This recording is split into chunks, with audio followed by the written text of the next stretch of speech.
Hi, everybody, and welcome to another Tip Tuesday. I am the Quality Assurance Analyst here at IndySoft. My name is Henry Arth, and today I wanted to go over some of the feature improvements that we worked very hard on for our 12.2 release, kind of give you an overview of how you could set that up from scratch in a brand new system, and maybe give some of you folks who are using document sign-offs in the older functionality, some ideas on how to switch over. So this is going to be a really, short version, lean and mean setup, and hopefully it gets you some ideas here. So the first part is, how do you actually add the signature to the certificate, and what does that look like? So the first thing you're going to do is pop into Print Builder, and Print Builder, of course, you can find over here from your Options tab. You'll find it. And I created a clone of the standard out-of-box certificate that we provide. I created an accredited cert because the accredited cert is where I'm going to add my signature for accredited type calibrations. So if I pop that open, and I've already worked through some of this to some degree, but you're going to notice in the upper left-hand corner, a new tab drop down for sign-offs. If you click on that, you can actually see you can add an event sign-off region or a document sign-off region. In this scenario, we're going to use the document sign-off region. And just a side note, the event sign-off region, the old functionality that is in there where we actually have the sign-off pipeline works very well. And I might even recommend it for certain reasons. If you have any questions in particular on that, let me know. But that should already be in there by default regardless. So once you get down to your document sign-off region, you can either add it to the title band or the summary band. So if you're replacing something that already exists, you find where that is and you replace it to the best that you can there.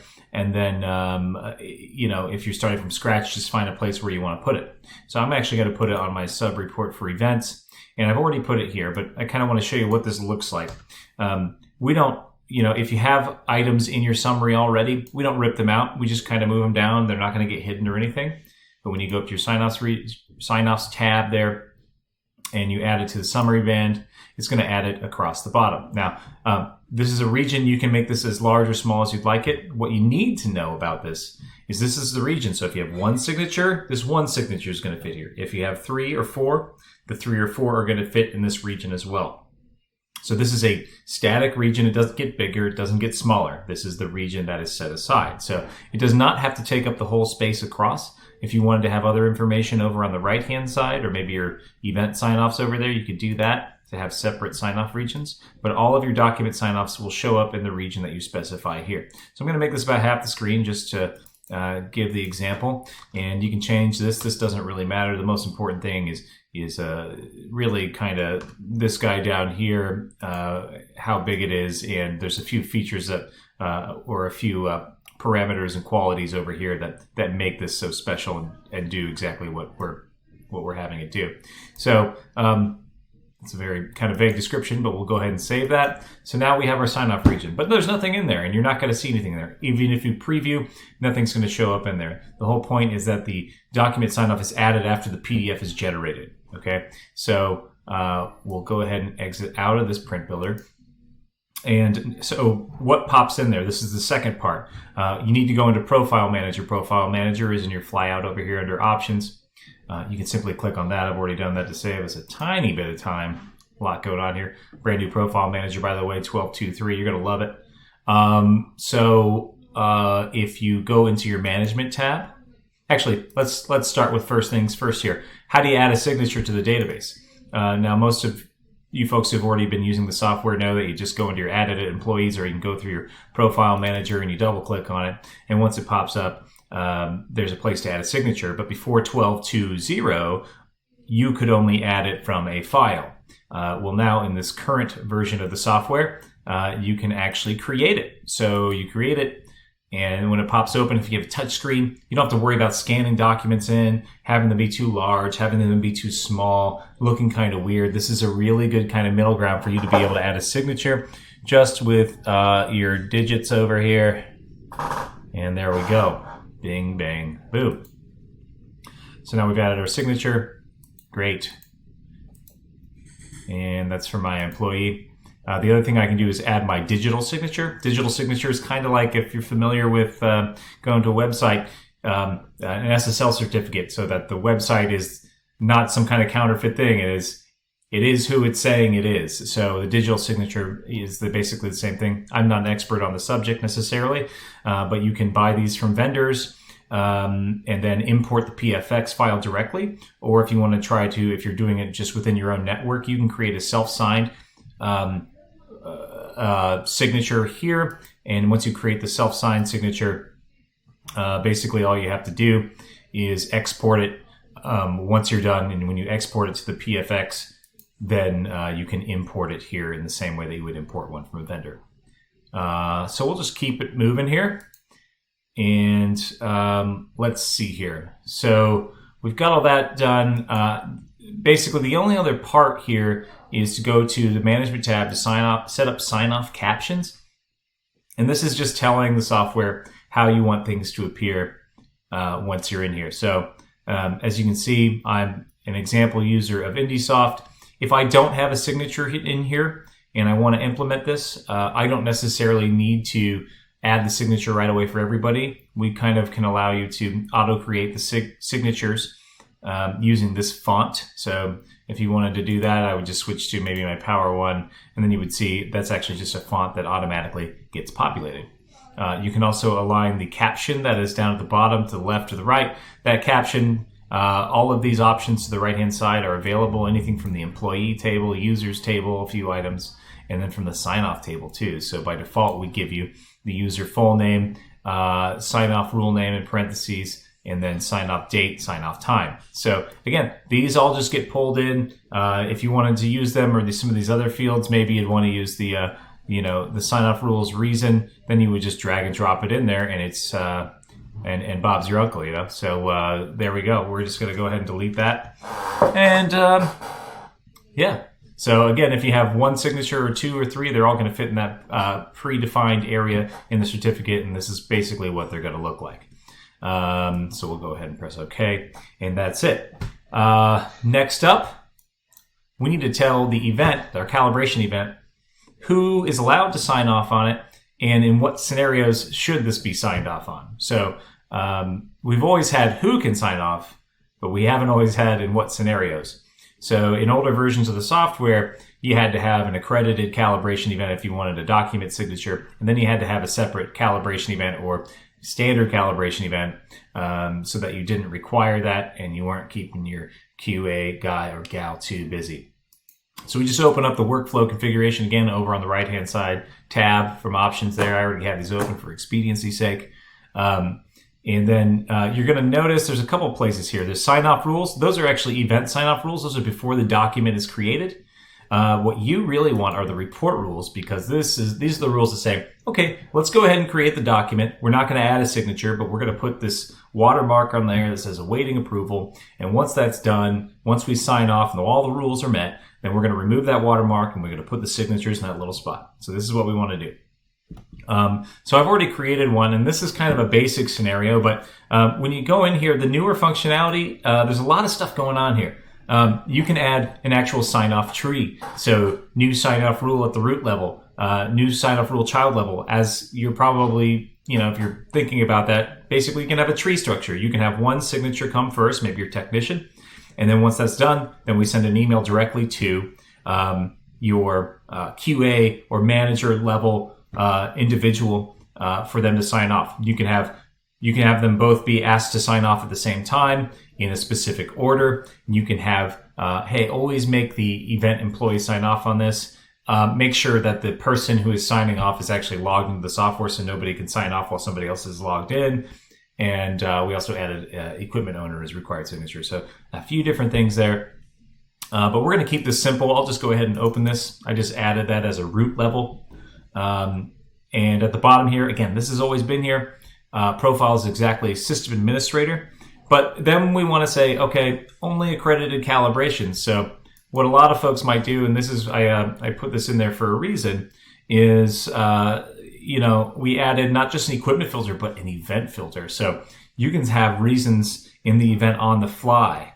So maybe they put in a custom checkbox, or maybe they put in a very specific custom field and if this specific scenario is met, then we have to have this kind of signature. So you can have these different company settings here. So if it's a company checkbox or something, or it's it's a customer that you've had issues with, and they're really picky about how things go. Maybe government type of protocols. Maybe you need to add an equipment style filter, which also includes companies, or you just want it to be on the fly. In this scenario, I'm going to have it be on the fly because in every event, I have to select a certificate type. And if that certificate type is an accredited CAL, then I want to require that there is a signature at the end of that from my experienced QA manager. So we're going to require, if the cert type is exactly the accredited cert, we're going to ask for a sign-off. So we'll just press OK. And that's really it. A few other options here. If it's required, if you're going to have a tree structure or multiple sign-offs, you want to specify the number of sign-offs, the item order. You want to specify, if system administrators can sign off, maybe you don't want them to be able to sign off on their own work. If that's the case, then you want to block the selected event employee. That's a new feature that's in there.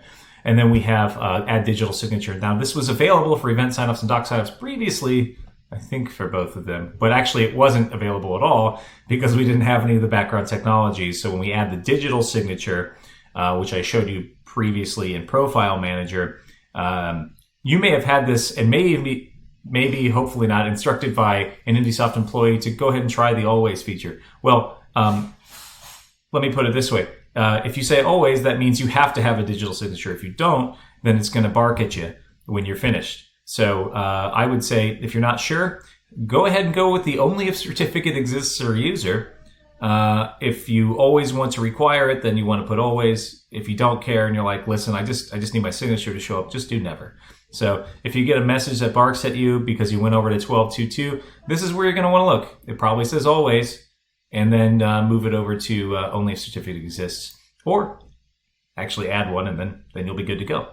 So that's pretty much it. So all we said is, hey, if the calibration event uses this kind of certificate, then we're going to require a signature from system administrator.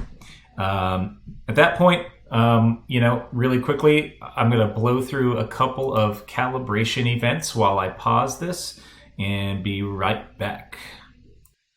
Okie doke. So we just got some, we have 3 events that I just ran. And in each of these events, when a document sign off is pending, you're going to see in the historical view for that piece of equipment with that calibration event, you're going to see a different kind of logo image here, a little clock with the document. And then if you look at each of these events, I used very specifically, and I'll pull this over, the accredited cert. So because I use that, all 3 of those are going to require a document sign-off. So then I go to my pending work tab. If your pending work tab is not visible, that means you've hidden it in your home view, and you can contact support over that if you'd like. Not too hard to start showing. So once we get in here, you may see that you have all selected over here, but in this particular example, you want to make sure that you have your company selected and your employee for that company, mainly because that's going to show you the stuff that you need to sign off on. It's also going to allow you to do the batch sign off. So I can sign off on all 3 of these pieces of equipment, their documents, simultaneously. So if you have all selected, we're not going to let you use that functionality because you can't sign off for people that are not you. Make sense? So let's go ahead. Batch document sign off. These people, that's a new little symbol there. If we click on it, a couple of things happen. We've got batch sign off selected items. That shows up for us. And we also are going to go ahead and automatically select this list for you. Whatever is underneath your pile of stuff that you got to get out of your way before you can do all the other important stuff, we go ahead and select that for you, and we give you the option here. So I'm going to go ahead and press batch sign off on selected items. Once I do that, you're going to see a brand new document sign-off screen. Great job, Ben, by the way. Thanks, Ben Sykes. He's our head developer. He's a really great guy. So we've got the 3 documents. Now, you're not going to see the gauge ID or the cert number or anything. Or excuse me, we're only going to show you the cert number. We're not going to show you the gauge ID of the company at the top. So you kind of need to look through them. You still need to actually approve these things, right? So you have the pass or fail fader bar, and you can either pass it or fail it. As you fail it, it'll show that as failed. So when you go through, you can see that you failed and maybe review them further, or you can go pass. We have, outside of that, we have the note section. This passed inspection, whatever you're going to do. And you can also say, you know what, I'm just going to do kind of a general statement. I can even access my notes from note types if I have kind of a boilerplate type of item. So apply to all that are passed. And so if I do that, if I pass all 3 of these, they're all going to get the same note. That note does not get added to the certificate itself. It gets added to the sign-off history, or if you include another event, then it gets added there. So I'm going to go ahead and pass these, but let's go ahead and fail 11 just to run it through the business here. And then basically I just add my password, which is, password because it's default functionality. So the only other thing here that I really want to talk about, because I don't want to get into too many configurable situations, but document sign-offs historically, they didn't allow you to really tie anything into the workflow by default. So what we did is, instead of adding these inside of events, we kept the functionality, and then we allow you to actually fire off events. So what I would envision for most folks is that you create, or actually in our out-of-box functionality at this point, we have a QA event. In that QA event, it's a very simple couple of rules. Hey, if we pass the QA, we're going to move this to awaiting shipment or whatever. If it failed awaiting QA, then we need to throw it back into our process, put it up the ladder a little bit, and figure out what's going on, or figure out if the customer wants to replace it through us or whatever like that. So just by having that event and those workflow configuration rules, which are so powerful and so diverse in the span of what they can do, you're giving yourself a lot of power, and you're also giving yourself visibility in the history grid for the piece of equipment. So we added these. So if you don't want these on and you want your just standard, hey, I just want to sign off on this thing's going to get shipped, whatever, then don't turn these on. You also have the ability to hide these functions here. You got a few items. You can save these settings for all installations, which I'd probably recommend. And in Profile Manager, you can actually hide these or show these functions here. You also have the ability, if you have a sign-off tree, to basically email the people who need to sign off after you as you sign it off. So a lot of configurable options in here, a lot of cool stuff. If you want it simple, then you probably just hide these items and make sure you do not click them. If you want to run some related events, then you turn these on. You configure your events. If you're a pro system admin, you probably can figure that out yourself. If you need a little help, we got people waiting to help train you, waiting to show you how all this stuff works, and the best way to cater to your experience. So again, really pretty basic stuff. If I press OK after I already gave my signature, it's going to move items through. It's going to remove all 3 of these from my pending document sign-offs. When they pass, they simply pass, and then it removes the watermark. It adds the signature. If one of these fails, basically the reason that took a little bit there is because it's basically importing a file. And as you can read here, since this document failed evaluation, the related event has been marked as incomplete. So the related assets has been restored from an archive created at the time of event completion. So when that event was originally completed, we restored it back to that very moment. So this doesn't restore it to before that event occurred, but at the very end of that event. So we'll go ahead and press OK. Great. Cert 11 is going to do that. No problem. And then when I go and I look at some of these items, I can see here, this was Cert 11. Well, this got incompleted. The awaiting approval is still going to be there. And then on the other guys, so yeah, you can see that's an archive certificate, and that's what it, sorry, a little bit slow. That's what the archived certificate kind of looks like with the watermark. There's no signature added there. But then if you go to, for example, of my awesome naming conventions, Gauge 2, we've got Cert 10, which passed. And then if you double click on it, you can simply see that there is no watermark, and you see our little sign-off region here. That's pretty much it. There's a lot more to it than that. And honestly, this is still way too long of a Tip Tuesday video, and I'm sorry about that. I hope you guys have a great holiday season and happy calibrating.